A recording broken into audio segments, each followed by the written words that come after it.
Hello everyone, welcome to Tour Guide Service Skills class. Today, what we are going to learn is the prevention and handling of food poisoning. Tourists often suffer from food poisoning due to the consumption of spoiled or unclean food. Its characteristics are short incubation period, rapid onset, and often collective onset. If the rescue is not timely, there will be a risk to life. Prevention of food poisoning. To prevent the occurrence of food poisoning accidents, the tour guide should do the following. Firstly, arrange for tourists to dine in tourist restaurants with guaranteed hygiene. Secondly, remind tourists not to buy food at small stalls. Thirdly, if it is found during the meal that the food and drinks are not hygienic or have a spoiled and bad smell, they should immediately request a replacement and require the person in charge of the restaurant to come out and apologize, and report to the leader of the travel agency when necessary. Treatment of food poisoning. Once it is found that tourists have symptoms such as vomiting and diarrhea, abdominal pain, and other symptoms of food poisoning, the tour guide should first immediately ask the tourists to stop eating suspicious food.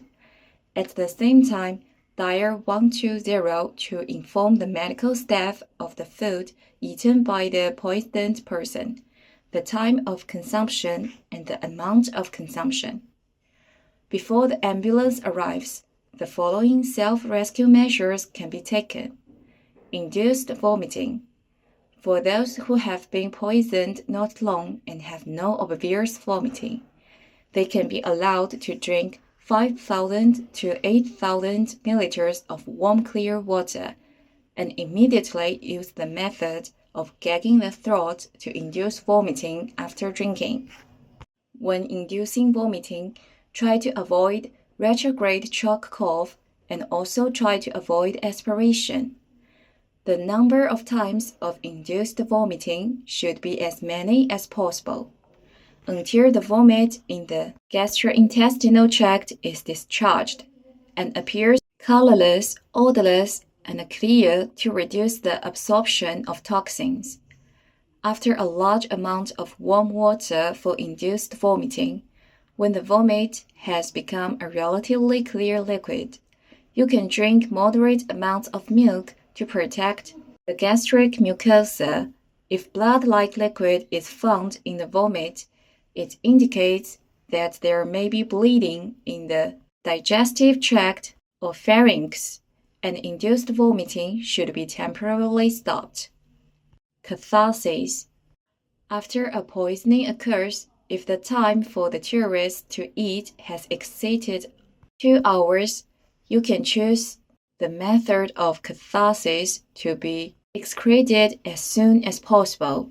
That is, take laxatives to promote the contaminated food to be excreted as soon as possible. The types and quantities of selected laxatives will vary depending on the age of the patient. Preserve food samples. Since determining the toxic substance is crucial for treatment, therefore, after food poisoning, the food samples that caused the poisoning should be retained for testing in the hospital. If there are no food samples around, the patient's vomit and excrement can also be retained to facilitate the doctor's diagnosis and treatment. Finally, while handling the accident, the situation should be reported to the travel agency in a timely manner, and the responsibility of the restaurant should be pursued. Classmates, food safety is of top priority and requires the joint protection of each of us. That's all for today's study. See you in the next class.